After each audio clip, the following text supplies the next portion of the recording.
Hello, welcome to Renee Weekly Podcast. This is episode 1, and I am recording. Today is March the 28th, 2020. The topic for this week is Be Not Deceived. But before I even get into the topic, let me tell you who I am. My name is Shondell Renee. I do go by, that's what I usually go by. But I'm also known as, most people call me Shondell. I do have 2 small businesses. One is Renee Consulting LLC, and my second one is Renee Retail LLC. I'm in Pine Bluff, Arkansas. That's my hometown. And by day, I'm a network engineer for Windstream Communications. I decided to start, my Renee Consulting is more tax. I do bookkeeping and virtual assistant. I started that business because I was at the time doing taxes. I've probably been doing taxes since 2000. And 2018, I decided to actually make it a business. So I started that, and then I decided I wanted to add on to it more services, and bookkeeping came to mind. So I took a course in bookkeeping, and it was great. And I added bookkeeping. Currently, I have 2 bookkeeping clients, and I have about 20 tax clients. I enjoy bookkeeping, but then I added bookkeeping probably around August of last year. And then last quarter of last year, I decided to add virtual assistants to just try to see what I like the most. And then not only that, but also how could I help my clients the most, because the 2 clients, bookkeeping clients that I do have, they really needed virtual assistants help, with emails, answering emails, maybe filling out paperwork. They didn't have time. Both of those clients are, one is a nonprofit, one is a small business owner also, and they just didn't have time to do things. So I put a package together and offered them, to see what it was they really needed and that they would be willing to outsource to me. And so I got them as both bookkeeping and virtual assistant, and they are also my tax clients. So, and then the retail side came, actually, I had never, because I'm not really into retail. I'm not into selling. I never have. When I worked at Best Buy, I hated the selling aspect of it. I worked at Dillard's, definitely hated it. Retail is just not something I enjoy, but I was decluttering and I had way too many clothes. So I looked to, get rid of them. So I gave half of them, I donated. The other half I decided to sell, but I didn't like selling on eBay. I've done that before. It's okay. It's just too many fees. And I think the fact that every month you get billed, and then you're responsible for shipping and charging shipping, so I just didn't want to sell on the platform eBay. But one night I found Poshmark, and Poshmark, the fees are higher. However, you know how much you're getting, and the money is taken out once your customer pays for whatever your item is. So I tried it. I started selling in August 2019. So this was last year. I started selling on the platform. I really loved it. Simple. The customer pays for shipping. So as soon as they pay for whatever item I'm selling, I immediately get a shipping label and I send it, and then they use the post office. So the shipping supplies are free. So it was more convenient for me to use Poshmark. So as I started selling, I recognized that there were other people they were selling, but they were full-time and full-time sellers. And I was like, okay, this is something I think I could do full-time, long as I know where I could, source my clothing from or shoes. And so I did. I decided to make it a business separate from my first business, because my first business is service based and there are no sales tax attached to it. This will be retail, and I figured there would be sales tax, and I don't like mixing money. So I decided to open up a retail, which the retail, I just opened it. Well, I just got my LLC March 10th of this year. So I haven't had it long. It's been in the making because I was going to see if I could sell most of my clothes, at the, over the past, we'll say 3-4 months. How would I feel? Do I still want to do it, or is this just something I'm just trying to get rid of clothes? So I end up liking it. And like I said, I got the LLC. In November last year, I was looking for a planner because a friend of mine at work, she is all about planning, all about planners. She has probably about 5 or 6 different planners she used. So I started creating planners, but by the pages, like using Canva. And I really liked the whole idea of planners because having a business, I needed to be able to stay focused and know what I needed to accomplish for that day, that week, that month, to ensure that I'm advancing my goals. So I've started looking for a planner, and I couldn't find one planner. I found 3 planners that were perfect, but I would have to buy all 3. And those 3 planners were like at least $50 a piece.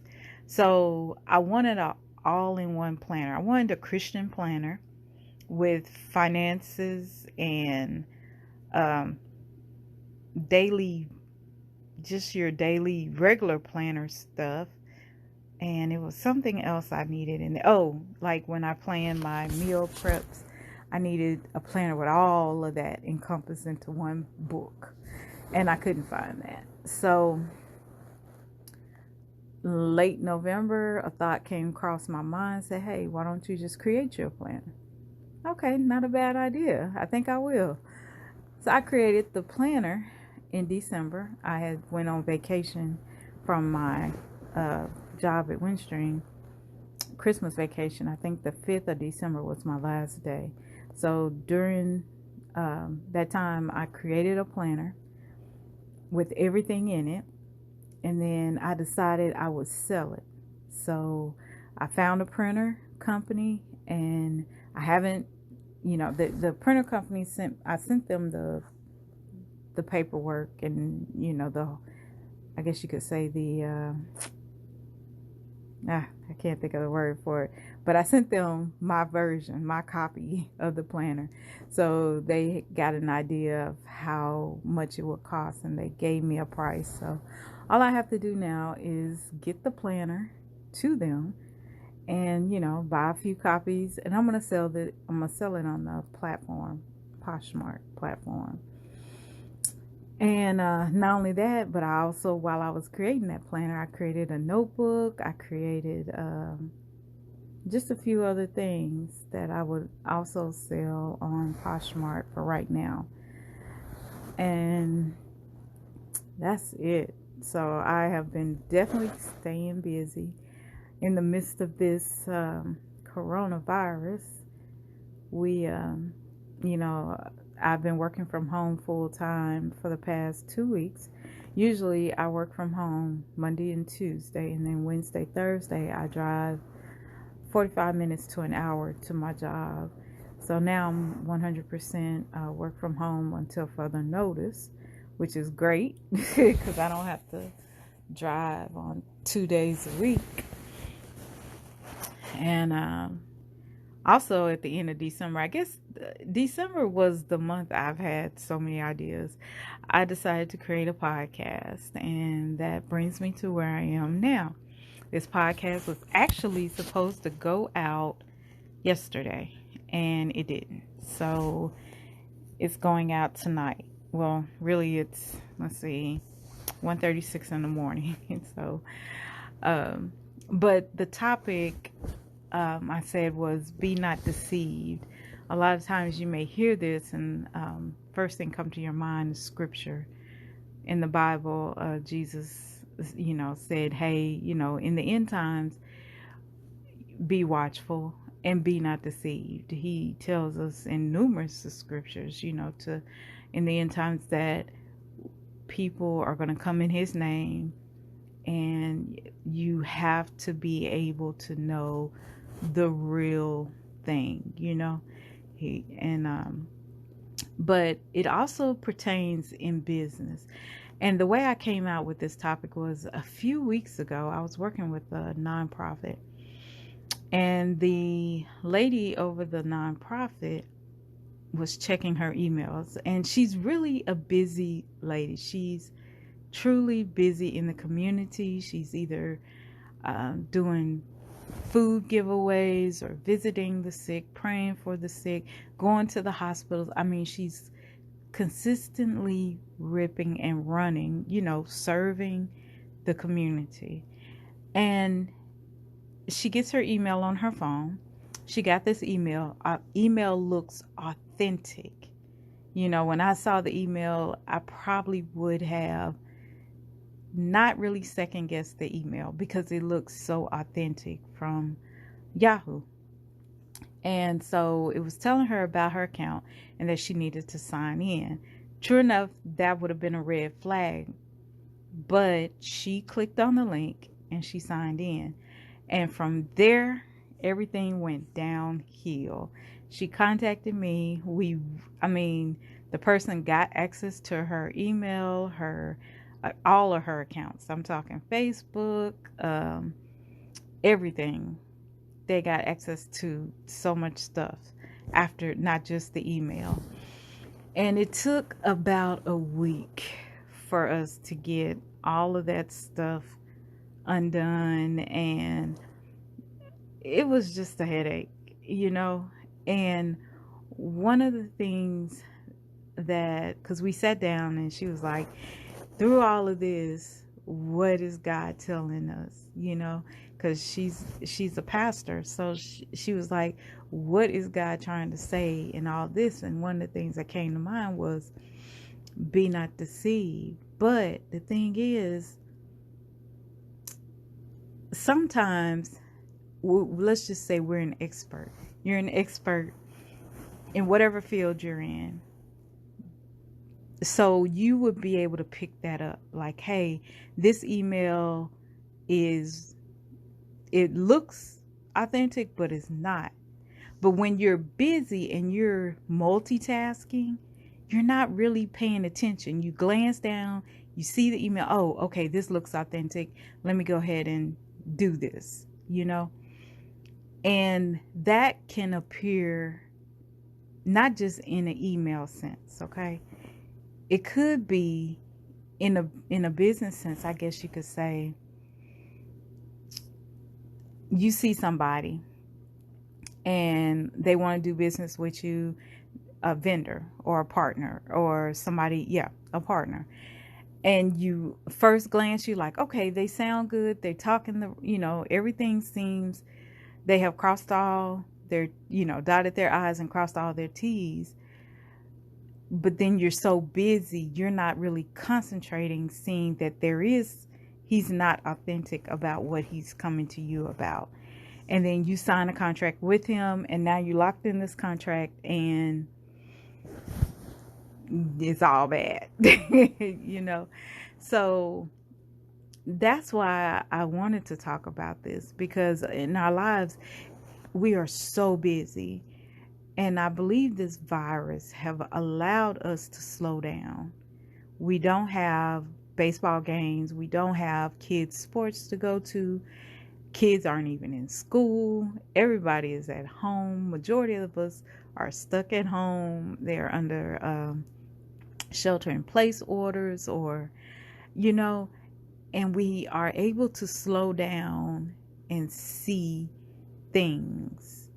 And I think when things go back to normal, or there's lack of a better word, we need to be able to realize we need to slow down when we're making decisions, whether it's a spiritual decision, a business decision, isn't any decision we make, we need to be able to slow down and not just glance at it and take it as, oh, okay, this looks authentic, because it could not be, but if you had to slow down, just like if she had or took the time and really looked at the email, she would have picked up there were certain little things about the email that wasn't authentic.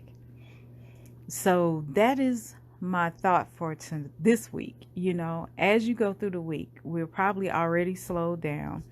But if you're still going 100 miles an hour, you still have business meetings and you still have kids you got to feed and your spouse, and, take the time to slow down and make sure the decisions that you're making is,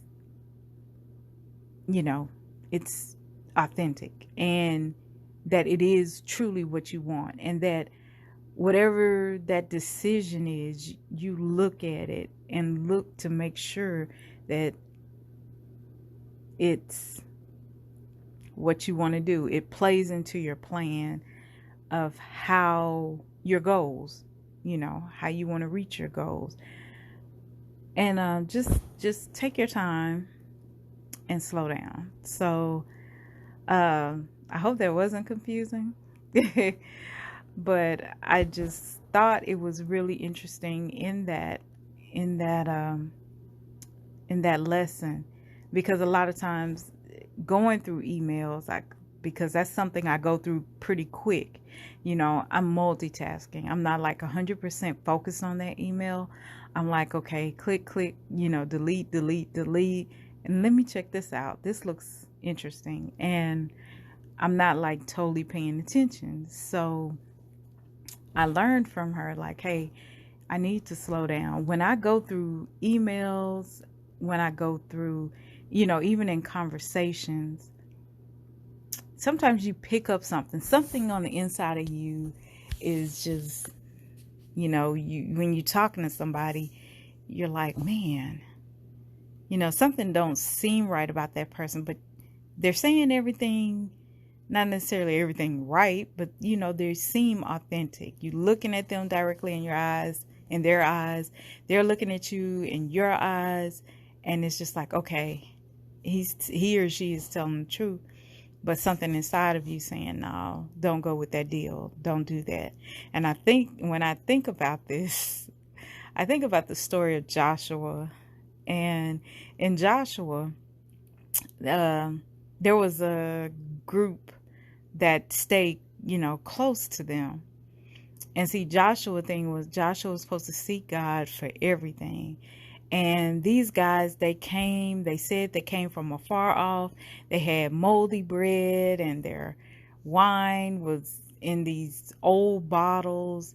And they were showing Joshua, and they were like, yeah, when we left our homes, this bread was fresh. Our wives had just baked it and took it out the oven. Now you see it's all moldy. And so they wanted to make this pact with Joshua. And Joshua didn't ask God, like, hey, should we make this pact with this group? Because, Joshua just took them like, okay, yeah, the bread is moldy, or the wine bottles, they're not new, they look old. So they traveled a long way. Look at their shoes. On the outside, things seem so authentic, but it wasn't. They lied. Joshua signed the contract with them to say, hey, we will not destroy you in any case. But they lied. And Joshua didn't seek God, So Joshua couldn't kill them. to possess the land because he didn't see God, because he didn't know that these people were lying because they seem authentic. So all I'm saying is, through all of that, hopefully I'm not sounding like I'm rambling, but it's just slow down, you know, seek God, say, hey, should I make this deal? Should I do this? And then go from there. So thank you for listening. And I will definitely look forward to speaking to you all next week. Not sure what the topic will be, but it will be definitely business related. Okay. All right. You guys have a nice weekend, and I will talk with you later. Bye.